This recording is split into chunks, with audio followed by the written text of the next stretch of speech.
I didn't grow up wanting to be a politician. I'm a plumber. And 2 weeks ago, during all this, I also qualified as a plasterer. Because even in chaos, even under pressure, I get things done. I am no different to every single person here in this constituency. I work hard. That is what we do.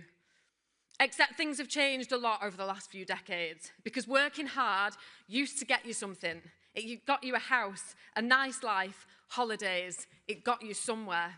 But now, working hard, what does that get you? Because talk to anyone here and they will tell you.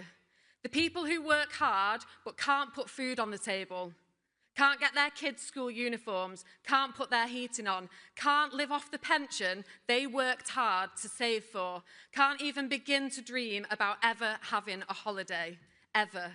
Because life has changed. Instead of working for a nice life, we're working to line the pockets of billionaires. We are being bled dry. And I don't think it's extreme or radical to think working hard should get you a nice life. And I don't think that if you're not able to work, that you should still have a nice life. I think that absolutely everybody should get a nice life. And clearly, I'm not the only person who thinks that, because I've made clear my position and my commitment to working class communities, the community that I am from.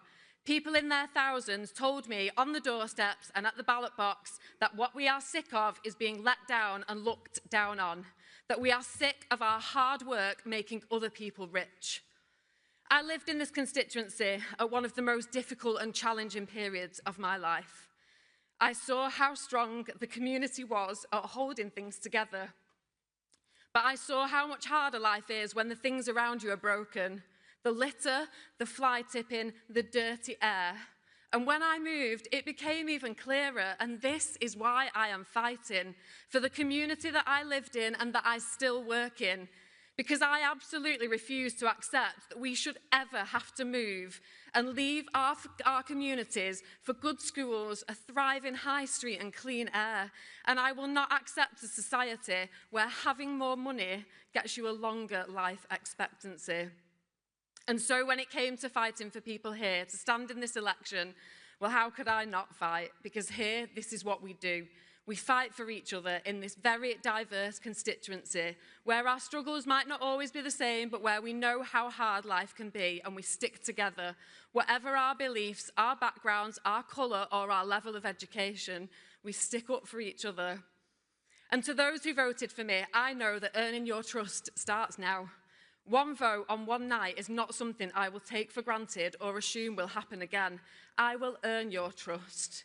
And to those who didn't vote for me, I will always work hard for you, and I will always be honest, and I will always be decent.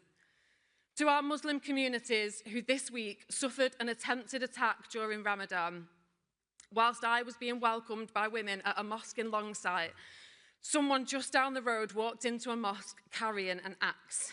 And whilst we were gathered and eating together, an act of terror could easily have taken place. And I can't and won't accept this victory tonight without calling out the politicians and divisive figures who constantly scapegoat and blame our communities for all the problems in society.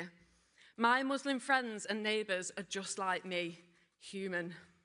And of course, to our white working class communities, the background that I have become so proud to be from, we know how it feels to be looked down on, maybe because we didn't do well at school, maybe because we do dirty manual jobs, because we are shut out of places we should be in. To people here in Gorton and Denton who feel left behind and isolated, I see you and I will fight for you. Because whilst our communities may sometimes be labelled in different ways, the thing everyone seems to have underestimated here, especially over the last few weeks, is how similar we all actually are. How we have common ground, how we get along, how we stand up for each other. The cracks that were starting to show can be healed, and I believe that it is through offering people hope and a chance to do things differently and do things better. Now, to my customers, I'm sorry, but I think I might have to cancel the work that you had booked in because I'm heading to Parliament. And when I get there, I will make space for everyone doing jobs like mine. We will finally get a seat at the table. And to Layla, the little girl who I had the pleasure of meeting and holding this week. I promised you I would try and improve the world that you are growing up in. I told you that I am not perfect, but that I always try my best. I always try and do the right thing.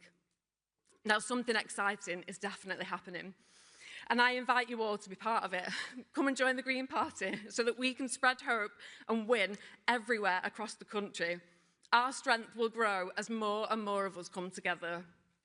We have shown that we don't have to accept being turned against each other. We can demand better without hating each other. We can do that together. We ran a hopeful campaign backed by thousands of volunteers and activists. We defeated the parties of billionaire donors. We have shown that we don't have to accept being turned against each other at all. And we did this with the people who live here, side by side, shoulder to shoulder, just as we have always done in this constituency and in the whole of Greater Manchester. Because this is Manchester, and we do things differently here. Thank you so much to everybody. Thank you.